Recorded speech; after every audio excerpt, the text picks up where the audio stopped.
ನಮಸ್ಕಾರ. ಮುಖ್ಯಾಂಶಗಳು. ಧಾರಾಕಾರ ಮಳೆಯಿಂದಾಗಿ ತಮಿಳುನಾಡು ತತ್ತರ, ಚೆನ್ನೈ ಜಲಾವೃತ, ಜನಜೀವನ ತೀವ್ರ ಬಾಧಿತ. ಪ್ರವಾಹ ಸಂತ್ರಸ್ತರಿಗೆ ಕೇಂದ್ರದಿಂದ ಎಲ್ಲ ರೀತಿಯಲ್ಲಿ ನೆರವು, ರಾಜನಾಥ್ ಸಿಂಗ್ ಮತ್ತು ವೆಂಕಯ್ಯ ನಾಯ್ಡು ಭರವಸೆ.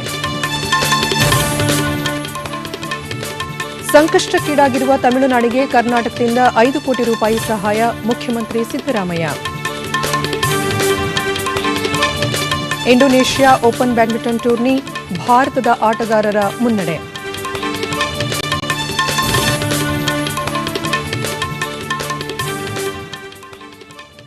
ವಾರ್ತೆಗಳ ವಿವರ.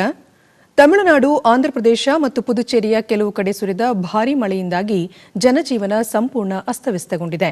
ಚೆನ್ನೈನ ಬಹುತೇಕ ಪ್ರದೇಶಗಳು ಜಲಾವೃತವಾಗಿದ್ದು, ಬಸ್, ರೈಲು ಮತ್ತು ವಿಮಾನ ಸಂಚಾರಕ್ಕೆ ಅಡ್ಡಿ ಉಂಟಾಗಿದೆ. ಮುನ್ನೆಚ್ಚರಿಕೆ ಕ್ರಮವಾಗಿ ಚೆನ್ನೈನ ಬಹುತೇಕ ಕಡೆ ವಿದ್ಯುತ್ ಸಂಪರ್ಕ ಕಡಿತಗೊಳಿಸಲಾಗಿದೆ. ಭೂಸೇನೆ, ನೌಕಾಪಡೆ ಮತ್ತು ರಾಷ್ಟ್ರೀಯ ವಿಪತ್ತು ಪ್ರತಿಕ್ರಿಯಾ ಪಡೆ ಎನ್ಡಿಆರ್ಎಫ್ನ 25 ತಂಡಗಳು ರಕ್ಷಣಾ ಮತ್ತು ಪರಿಹಾರ ಕಾರ್ಯದಲ್ಲಿ ಭಾಗಿಯಾಗಿವೆ. Chennai, disrupting flights, train as well as bus services. The city is also witnessing power.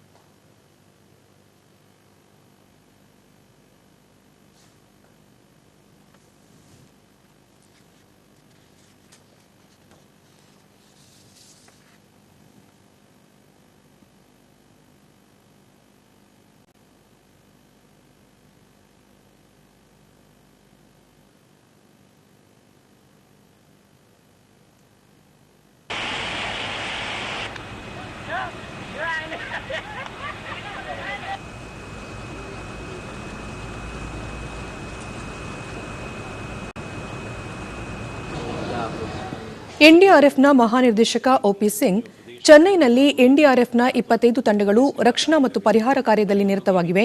ಇಂದು ಮಳೆಯಾಗದ ಕಾರಣ ಪರಿಹಾರ ಕಾರ್ಯ ನಿರಾತಂಕವಾಗಿ ಸಾಗಿದೆ ಎಂದು ಹೇಳಿದ್ದಾರೆ.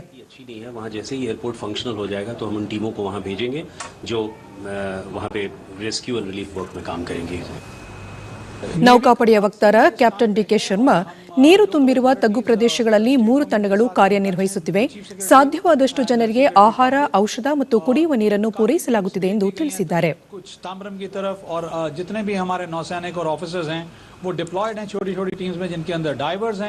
जिनके साथ स्विमर्स हैं, फूड मटेरियल जा रहा है, medical items are going and we are ensuring that relief is provided to each and everybody.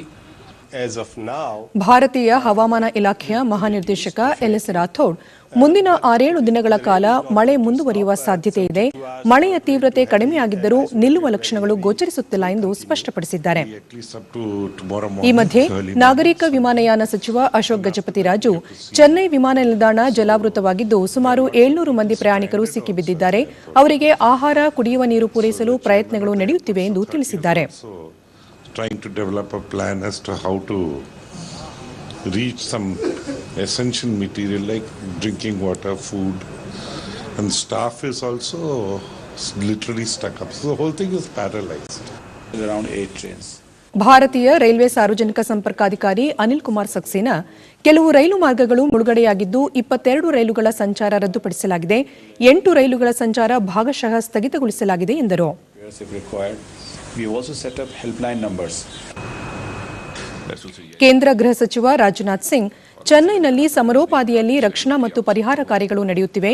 ಪ್ರಧಾನಿ ನರೇಂದ್ರ ಮೋದಿ ಅವರು ತಮಿಳುನಾಡು ಮುಖ್ಯಮಂತ್ರಿ ಜಯಲಲಿತಾ ಜೊತೆ ಮಾತನಾಡಿ ಕೇಂದ್ರದಿಂದ ಸಾಧ್ಯವಿರುವ ಎಲ್ಲ ನೆರವು ಒದಗಿಸುವ ಭರವಸೆ ನೀಡಿರುವುದಾಗಿ ಹೇಳಿದ್ದಾರೆ. निश्चित रूप से स्थिति बहुत ही चिंताजनक है और कल हमारे प्रधानमंत्री जी ने भी स्वयं जयललिता जी से बात करके सारी स्थिति की जानकारी वहाँ ली है और उन्हें आश्वस्त किया है प्रधानमंत्री जी ने कि हम हर प्रकार की मदद करने को पूरी तरह से तैयार हैं. ಗೃಹ ಖಾತೆ ರಾಜ್ಯ ಸಚಿವ ಕಿರಣ್ ರಿಜಿಜು, ದೇಶದ ಇನ್ನಿತರ ರಾಜ್ಯಗಳಲ್ಲಿ ಇಂತಹ ಗಂಭೀರ ಪರಿಸ್ಥಿತಿ ಎದುರಾಗಿಲ್ಲ. ಅಗತ್ಯ ಕಂಡರೆ ತಮಿಳುನಾಡಿಗೆ ಎನ್ಡಿಆರ್ಎಫ್ನ ಇನ್ನಷ್ಟು ತಂಡಗಳನ್ನು ಕಳುಹಿಸಲಾಗುವುದು ಎಂದು ತಿಳಿಸಿದ್ದಾರೆ. बाढ़ का स्थिति कहीं नहीं है, इसलिए एनडीआरएफ की टीम और ज़्यादा ज़रूरत पड़ेगा तो और भेजने में हमें कोई दिक्कतें नहीं होंगी. by depression. ಆಂಧ್ರಪ್ರದೇಶದ ಪ್ರಕಾಶಂ ಜಿಲ್ಲೆಯಲ್ಲಿ ಕೃಷಿ ಜಮೀನು ಸಂಪೂರ್ಣ ಜಲಾವೃತವಾಗಿದೆ. ತಗ್ಗು ಪ್ರದೇಶಗಳಲ್ಲಿರುವ ಜನರನ್ನು ಎತ್ತರದ ಪ್ರದೇಶಗಳಿಗೆ ಸುರಕ್ಷಿತವಾಗಿ ಸ್ಥಳಾಂತರಿಸಲಾಗುತ್ತಿದೆ. ಪುದುಚೇರಿಯಲ್ಲಿ ಭಾರೀ ಮಳೆಯಿಂದಾಗಿ ಜನಜೀವನ ಅಸ್ತವ್ಯಸ್ತಗೊಂಡಿದೆ. ನಿರಾಶ್ರಿತರ ಶಿಬಿರದಲ್ಲಿ 1000ಕ್ಕೂ ಹೆಚ್ಚು ಮಂದಿಗೆ ಆಶ್ರಯ ನೀಡಲಾಗಿದೆ. ಸಾಧ್ಯವಿರುವ ಕಡೆಗಳಲ್ಲಿ ಜನರಿಗೆ ಆಹಾರದ ಪೊಟ್ಟಣಗಳನ್ನು ತಲುಪಿಸಲಾಗುತ್ತಿದೆ. ಪುದುಚೇರಿ ಮತ್ತು ಕಾರೈಕಲ್ನಲ್ಲಿ ಸತತ 3ನೇ ದಿನವೂ ಶಾಲಾ ಕಾಲೇಜುಗಳಿಗೆ ರಜೆ ಘೋಷಿಸಲಾಗಿತ್ತು. Chief Minister N. Rangasamy visited the flood-affected people. He has requested the Centre for Immediate Rupees as interim relief. Schools and colleges in Karaikal are closed for the third consecutive day today. ಈ ಮಧ್ಯೆ ಲೋಕಸಭೆಯಲ್ಲಿ ದೇಶದ ವಿವಿಧೆಡೆಗಳ ಪ್ರವಾಹ ಪರಿಸ್ಥಿತಿ ಕುರಿತು ಚರ್ಚಿಸಲಾಯಿತು. ಸಂಸದೀಯ ವ್ಯವಹಾರಗಳ ಸಚಿವ ಎಂ ವೆಂಕಯ್ಯನಾಯ್ಡು ಸದ್ಯದ ಪರಿಸ್ಥಿತಿ ಆತಂಕ ಉಂಟುಮಾಡುವಂತಿದ್ದು, ಸಂಕಷ್ಟದಲ್ಲಿರುವ ಜನರಿಗೆ ಎಲ್ಲ ರೀತಿಯಲ್ಲಿ ನೆರವಾಗಲು ಕೇಂದ್ರ ಸರ್ಕಾರ ಸಿದ್ಧವಿದೆ ಎಂದು ಹೇಳಿದರು.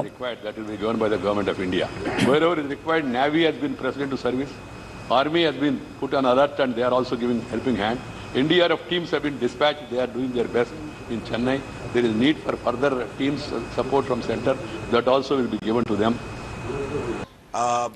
ದೂರಸಂಪರ್ಕ ಸಚಿವ ರವಿಶಂಕರ್ ಪ್ರಸಾದ್, ತಮಿಳುನಾಡಿನಲ್ಲಿ ಭಾರೀ ಮಳೆಯ ನಡುವೆಯೂ ಬಹುತೇಕ ದೂರಸಂಪರ್ಕ ಗೋಪುರಗಳು ಕಾರ್ಯನಿರ್ವಹಿಸುತ್ತಿವೆ. ಉಳಿದ ಗೋಪುರಗಳನ್ನು ಶೀಘ್ರದಲ್ಲಿಯೇ ಯಥಾಸ್ಥಿತಿಗೆ ತರಲಾಗುವುದು. ಚೆನ್ನೈನಲ್ಲಿ 1 ವಾರ ಕಾಲ ಬಿಎಸ್ಎನ್ಎಲ್ ದೂರವಾಣಿ ಕರೆಗೆ ಯಾವುದೇ ಶುಲ್ಕ ಇರುವುದಿಲ್ಲ. ಬಿಲ್ ಪಾವತಿಸದ ಗ್ರಾಹಕರ ಸಂಪರ್ಕ ಕಡಿತಗೊಳಿಸುವುದಿಲ್ಲ ಎಂದು ಸ್ಪಷ್ಟಪಡಿಸಿದರು. ರೈಲ್ವೆ ಖಾತೆ ರಾಜ್ಯ ಸಚಿವ ಮನೋಜ್ ಸಿನ್ಹಾ, ಚೆನ್ನೈನಲ್ಲಿ ಸಾಧ್ಯವಾದಷ್ಟು ಬೇಗ ರೈಲು ಸಂಚಾರ ಸಹಜ ಸ್ಥಿತಿಗೆ ತರಲು ಸರ್ವ ಪ್ರಯತ್ನ ನಡೆಸಲಾಗುತ್ತಿದೆ ಎಂದು ತಿಳಿಸಿದ್ದಾರೆ. ಇದೀಗ ಬಂದ ವರದಿಯಂತೆ ಚೆನ್ನೈ ವಿಮಾನ ನಿಲ್ದಾಣವನ್ನು ಈ ತಿಂಗಳ 6ರವರೆಗೆ ಮುಚ್ಚಲಾಗಿದೆ. ಪ್ರವಾಹ ಸಂತ್ರಸ್ತ ತಮಿಳುನಾಡಿಗೆ ಕರ್ನಾಟಕ ಸರ್ಕಾರ 5 ಕೋಟಿ ರೂಪಾಯಿ ನೆರವು ಪ್ರಕಟಿಸಿದೆ. ಜತೆಗೆ ಔಷಧಿ ಹಾಗೂ ಪರಿಹಾರ ಸಾಮಗ್ರಿಗಳನ್ನು ನೀಡಲಾಗುತ್ತಿದೆ ಎಂದು ಮುಖ್ಯಮಂತ್ರಿ ಸಿದ್ದರಾಮಯ್ಯ ತಿಳಿಸಿದ್ದಾರೆ. ತಮಿಳುನಾಡಿನಲ್ಲಿ ಪ್ರವಾಹದಿಂದಾಗಿ ಅಪಾರ ಹಾನಿಯಾಗಿರುವುದು ನೋವಿನ ಸಂಗತಿ. ಅಲ್ಲಿನ ಜನತೆಯ ಹಿತಕ್ಕಾಗಿ ಪ್ರಾರ್ಥಿಸುತ್ತಿರುವುದಾಗಿ ಮುಖ್ಯಮಂತ್ರಿ ಹೇಳಿದ್ದಾರೆ. ಭಾರೀ ಮಳೆ ಮತ್ತು ಪ್ರವಾಹದಿಂದ ನಲುಗಿರುವ ಚೆನ್ನೈ ಸಂತ್ರಸ್ತರಿಗೆ ಮೈಸೂರಿನ ರಕ್ಷಣಾ ಆಹಾರ ಸಂಶೋಧನಾ ಪ್ರಯೋಗಾಲಯ ಡಿಎಫ್ಆರ್ಎಲ್ 3 ಟನ್ ಸಿದ್ಧ ಆಹಾರ ಕಳುಹಿಸಿಕೊಟ್ಟಿದೆ. ಪ್ರವಾಹದಿಂದ ಮನೆ ಕಳೆದುಕೊಂಡು ನಿರಾಶ್ರಿತರಾಗಿರುವ ಸುಮಾರು 10,000 ಸಂತ್ರಸ್ತರಿಗೆ ಟೊಮೆಟೊ ಬಾತ್, ವೆಜ್ ಪಲಾವ್, ಚಪಾತಿ, ಉಪ್ಪಿಟ್ಟು ಸೇರಿದಂತೆ ಹಲವು ಬಗೆಯ ಸಿದ್ಧ ಆಹಾರ ಪೊಟ್ಟಣಗಳನ್ನು ಕಳೆದ ವಾರ ರವಾನಿಸಲಾಗಿದೆ ಎಂದು ಡಿಎಫ್ಆರ್ಎಲ್ ವಿಜ್ಞಾನಿ ಇಳೆಯರಾಜ ವಿವರ ನೀಡಿದರು. ಚೆನ್ನೈನ ಸೈದಾಪೇಟೆ, ಮಿಂಜೂರು ಸೇರಿದಂತೆ ಹಲವು ಪ್ರವಾಹ ಬಾಧಿತ ಪ್ರದೇಶಗಳಿಗೆ ಆಹಾರ ಪೊಟ್ಟಣಗಳನ್ನು ಕಳುಹಿಸಿಕೊಡಲಾಗಿದೆ ಎಂದು ಅವರು ಹೇಳಿದರು.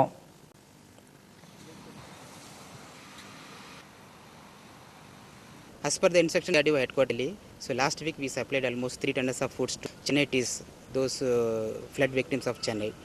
So these foods includes RTE foods like tomato bath, vegetable pulao, chapati, dal fry, rajma, curry, vermicelli and so on. So each packet is weighing about 300 grams of foods. So these are called ready to eat foods. The pre-cooked food is packed. So what we have to do is we have to just dip it in the boiling water for 5 minutes. Then food is ready. We can serve it. ಧಾರವಾಡದಲ್ಲಿ IIT ಸ್ಥಾಪನೆಗೆ ಇಂದು ನಡೆದ ಕೇಂದ್ರ ಸಚಿವ ಸಂಪುಟ ಅನುಮೋದನೆ ನೀಡಿದೆ ಎಂದು ಸಂಸದ ಹಾಗೂ ಬಿಜೆಪಿ ರಾಜ್ಯಾಧ್ಯಕ್ಷ ಪ್ರಹ್ಲಾದ್ ಜೋಶಿ ಟ್ವಿಟರ್ ಸಂದೇಶದಲ್ಲಿ ಹೇಳಿದ್ದಾರೆ. ಧಾರವಾಡದಲ್ಲಿ ಐಐಟಿ ಸ್ಥಾಪನೆಗೆ ತಾವು ನಡೆಸಿದ ಪ್ರಯತ್ನ ಫಲ ನೀಡಿದೆ. ಹುಬ್ಬಳ್ಳಿ, ಧಾರವಾಡ, ಅವಳಿ ನಗರದ ಜನತೆಗೆ ಅಭಿನಂದನೆಗಳು ಹಾಗೂ ತಮ್ಮೊಂದಿಗೆ ಹೋರಾಟದಲ್ಲಿ ಭಾಗಿಯಾದ ಎಲ್ಲರಿಗೂ ಕೃತಜ್ಞತೆಗಳು ಎಂದು ಅವರು ತಿಳಿಸಿದ್ದಾರೆ. ಪ್ರಧಾನಿ ನರೇಂದ್ರ ಮೋದಿ ಅವರ ಅಧ್ಯಕ್ಷತೆಯಲ್ಲಿಂದು ನಡೆದ ಸಚಿವ ಸಂಪುಟ ಸಭೆ ಕರ್ನಾಟಕ, ಆಂಧ್ರಪ್ರದೇಶ, ಛತ್ತೀಸ್ಗಢ, ಗೋವಾ, ಜಮ್ಮು ಮತ್ತು ಕಾಶ್ಮೀರ ಹಾಗೂ ಕೇರಳದಲ್ಲಿ ಒಟ್ಟು 6 ಐಐಟಿಗಳ ಸ್ಥಾಪನೆಗೆ ಅನುಮೋದನೆ ನೀಡಿದೆ. ಲೋಕಾಯುಕ್ತ ಸಂಸ್ಥೆಯನ್ನು ಮುಚ್ಚುವ ಉದ್ದೇಶವಾಗಲಿ, ಲೋಕಾಯುಕ್ತ ಕಾಯ್ದೆಗೆ ತಿದ್ದುಪಡಿ ತರುವ ಚಿಂತನೆಯಾಗಲಿ ಸದ್ಯಕ್ಕೆ ಸರ್ಕಾರದ ಮುಂದೆ ಇಲ್ಲ ಎಂದು ಕಾನೂನು ಸಚಿವ ಟಿಬಿ ಜಯಚಂದ್ರ ಸ್ಪಷ್ಟಪಡಿಸಿದ್ದಾರೆ. ವಿಧಾನಸೌಧದಲ್ಲಿಂದು ಅವರು ರಾಜ್ಯದಲ್ಲಿ ಲೋಕಾಯುಕ್ತ ಸಂಸ್ಥೆಯನ್ನು ಸರ್ಕಾರ ಮುಚ್ಚಲಿದೆ ಎಂಬ ಹೇಳಿಕೆಗಳು ಕೇವಲ ರಾಜಕೀಯ ಕುತಂತ್ರ. ಲೋಕಾಯುಕ್ತ ಮತ್ತು ಉಪ ಲೋಕಾಯುಕ್ತರನ್ನು ಪದಚ್ಯುತಿ ಮಾಡುವ ಪ್ರಕ್ರಿಯೆಗೆ ಸದನದಲ್ಲಿ ಚಾಲನೆ ನೀಡಲಾಗಿದೆ ಎಂದರು. ಖಾಲಿ ಇರುವ ಒಂದು ಉಪ ಲೋಕಾಯುಕ್ತ ಹುದ್ದೆಗೆ ಭರ್ತಿ ಮಾಡಲು ಸರ್ಕಾರ ಕಾರ್ಯೋನ್ಮುಖವಾಗಿದೆ. ಇದೇ ತಿಂಗಳ 8ರಂದು ಮುಖ್ಯಮಂತ್ರಿ ಅವರು ಹೈಕೋರ್ಟ್ ಮುಖ್ಯ ನ್ಯಾಯಮೂರ್ತಿ ಮತ್ತು ಸ್ಪೀಕರ್ ಅವರೊಂದಿಗೆ ಸಭೆ ನಡೆಸಿ ಹುದ್ದೆ ಭರ್ತಿಗೆ ನಿರ್ಧಾರ ಕೈಗೊಳ್ಳಲಿದ್ದಾರೆ. ನಿನ್ನೆ ತಾವು ಹೈಕೋರ್ಟ್ ಮುಖ್ಯ ನ್ಯಾಯಮೂರ್ತಿ ಜೊತೆ ಮಾತುಕತೆ ನಡೆಸಿದ್ದು 3 ಅಭ್ಯರ್ಥಿಗಳ ಹೆಸರನ್ನು ಶಿಫಾರಸು ಮಾಡುವಂತೆ ತಿಳಿಸಿದ್ದೇನೆ ಎಂದರು.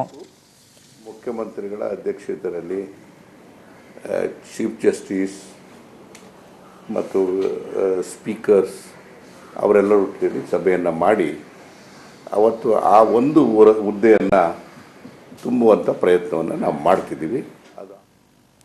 ವಿಧಾನ ಪರಿಷತ್ನ 25 ಸದಸ್ಯ ಸ್ಥಾನಗಳಿಗೆ ನಡೆಯಲಿರುವ ಚುನಾವಣೆಗೆ ಇಂದು ಅಧಿಸೂಚನೆ ಪ್ರಕಟವಾಗಿದೆ. ನಾಮಪತ್ರ ಸಲ್ಲಿಸಲು ಇದೇ 9 ಕೊನೆಯ ದಿನ. 10ರಂದು ನಾಮಪತ್ರಗಳ ಪರಿಶೀಲನೆ ನಡೆಯಲಿದೆ. ನಾಮಪತ್ರ ಹಿಂಪಡೆಯಲು ಡಿಸೆಂಬರ್ 12 ಕೊನೆಯ ದಿನ. ಡಿಸೆಂಬರ್ 27ರ ಬೆಳಗ್ಗೆ 8ರಿಂದ ಸಂಜೆ 4 ಗಂಟೆಯವರೆಗೆ ಮತದಾನ ಹಾಗೂ 30ರಂದು ಮತ ಎಣಿಕೆ ನಡೆಯಲಿದೆ. ಬೆಂಗಳೂರು ಗ್ರಾಮಾಂತರ ಸ್ಥಳೀಯ ಸಂಸ್ಥೆಗಳ ಕ್ಷೇತ್ರದಿಂದ ಇದೇ 27ರಂದು ವಿಧಾನ ಪರಿಷತ್ಗೆ ನಡೆಯಲಿರುವ ಚುನಾವಣೆಗೆ ಇಂದಿನಿಂದ ಪ್ರಕ್ರಿಯೆ ಪ್ರಾರಂಭವಾಗಿದ್ದು ಅಧಿಸೂಚನೆ ಹೊರಡಿಸಲಾಗಿದೆ ಎಂದು ಚುನಾವಣಾಧಿಕಾರಿಯೂ ಆಗಿರುವ ಜಿಲ್ಲಾಧಿಕಾರಿ ಪಾಲಯ್ಯ ತಿಳಿಸಿದ್ದಾರೆ. ಬೆಂಗಳೂರಿನಲ್ಲಿಂದು ಸುದ್ದಿಗಾರರೊಂದಿಗೆ ಗ್ರಾಮ ಪಂಚಾಯಿತಿ, ತಾಲೂಕು, ಜಿಲ್ಲಾ ಪಂಚಾಯಿತಿ, ನಗರಸಭೆ, ಪುರಸಭೆ, ಲೋಕಸಭೆ, ರಾಜ್ಯಸಭೆ ಮತ್ತು ವಿಧಾನ ಪರಿಷತ್ ಸದಸ್ಯರು ಅರ್ಹ ಮತದಾರರಾಗಿರುತ್ತಾರೆ. ಇದೇ ಮೊದಲ ಬಾರಿಗೆ ಅಭ್ಯರ್ಥಿ ಹೆಸರಿನ ಜೊತೆಗೆ ಭಾವಚಿತ್ರ ಪ್ರಕಟಿಸಲಾಗುತ್ತದೆ. ಜೊತೆಗೆ ನೋಟ ಅವಕಾಶವಿದೆ ಎಂದು ಹೇಳಿದರು. ಇಲ್ಲಿ ವೋಟರ್ಸು ಗ್ರಾಮ ಪಂಚಾಯತಿ ಸದಸ್ಯರು, ಜಿಲ್ಲಾ ಪಂಚಾಯತಿ ಸದಸ್ಯರು, ತಾಲೂಕು ಪಂಚಾಯತಿ ಸದಸ್ಯರು ಮತ್ತು ನಗರಸಭೆ ಮತ್ತು ಪುರಸಭಾ ಸದಸ್ಯರಿರ್ತಾರೆ. ಅವರೊಟ್ಟಿಗೆ MLA, MP ಮತ್ತು MLCs ಕೂಡ ವೋಟರ್ಸ್ ಆಗಿರ್ತಾರೆ. ಇನ್ನೊಂದು ನೋಟೋ ಅಂತ ಹೇಳ್ಬಿಟ್ಟು ಇದ್ದಾರೆ. ಅಭ್ಯರ್ಥಿಗಳ ಎಲ್ಲ ಆದಮೇಲೆ ಕೊನೆಯ ಕಾಲಮಲ್ಲಿ ಇರುತ್ತೆ. ಅದರ ಅರ್ಥ ಏನು ಅಂದರೆ ಈ ಮೇಲ್ಗಡೆ ಇರೋಂಥ ಯಾವ ಅಭ್ಯರ್ಥಿ ಕೂಡ ನಮಗೆ ಮತವನ್ನು ಚಲಾಯಿಸೋದಕ್ಕೆ ಆಸಕ್ತಿ ಇಲ್ಲ ಅನ್ನೋದಾಗುತ್ತೆ. ಅಲ್ಲಿ ಅವರು ಮತವನ್ನು ಚಲಾಯಿಸಿದರೆ ಅದು ಯಾರಿಗೂ ಅನ್ವಯಿಸೋದಿಲ್ಲ ಅನ್ನೋದನ್ನ ಈ 3 ವಿಷಯಗಳನ್ನು ತಾವು ತಮ್ಮ ಮುಖಾಂತರ ತಿಳಿಸಬೇಕು ಮತದಾರರಿಗೆ ಅಂತ ಹೇಳ್ಬಿಟ್ಟು ನಾನು ಕರ್ನಾಟಕ ಸಂಸ್ಕೃತ ವಿಶ್ವವಿದ್ಯಾಲಯದ 4ನೇ ದೀಕ್ಷಾಂತ ಘಟಿಕೋತ್ಸವ ಬೆಂಗಳೂರಿನಲ್ಲಿಂದು ಜರುಗಿತು.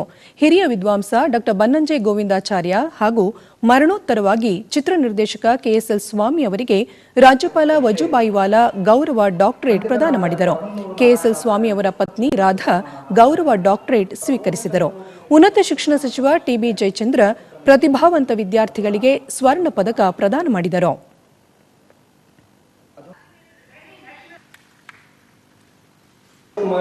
ज्योतिष शास्त्र न्याय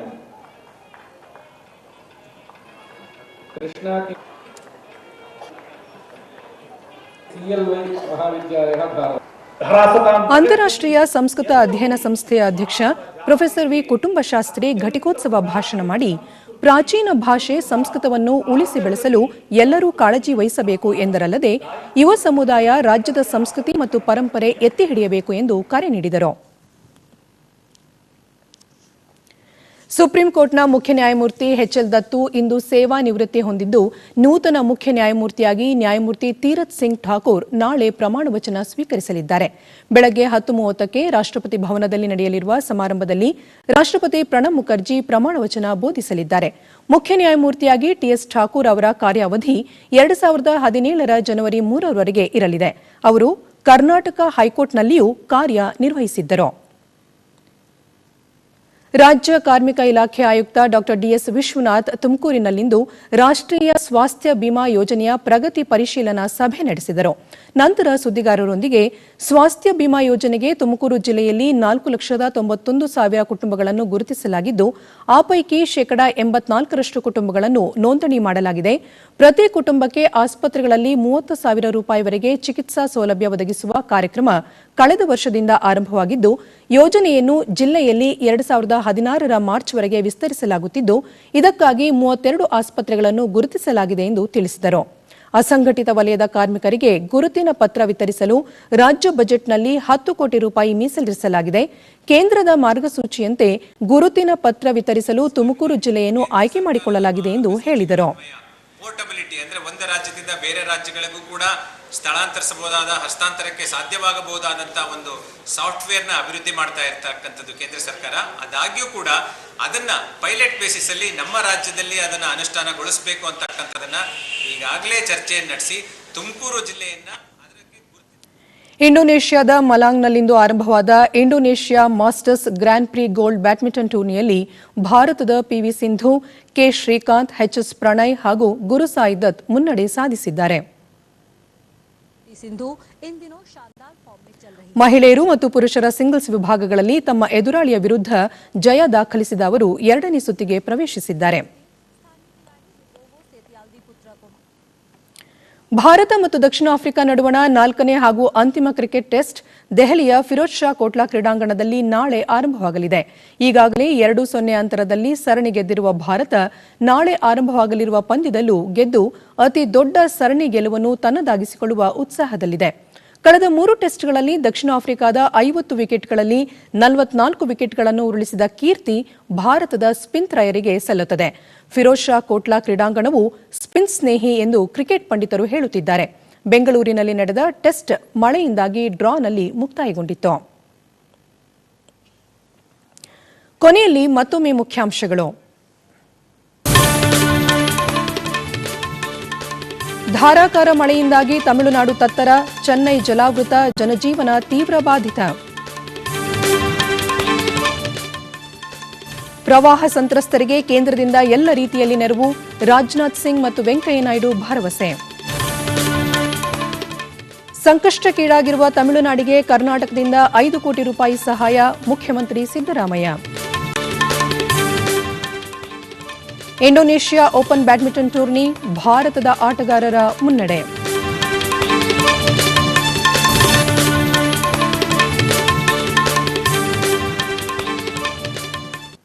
ಇಲ್ಲಿಗೆ ಇಂದಿನ ವಾರ್ತಾ ಪ್ರಸಾರ ಮುಕ್ತಾಯವಾಯಿತು. ನಮ್ಮ ಮುಂದಿನ ವಾರ್ತಾ ಪ್ರಸಾರ ನಾಳೆ ಬೆಳಗ್ಗೆ 7:45 ಡಿಡಿ 1 ಹಾಗೂ ಚಂದನದಲ್ಲಿ. ನಮಸ್ಕಾರ.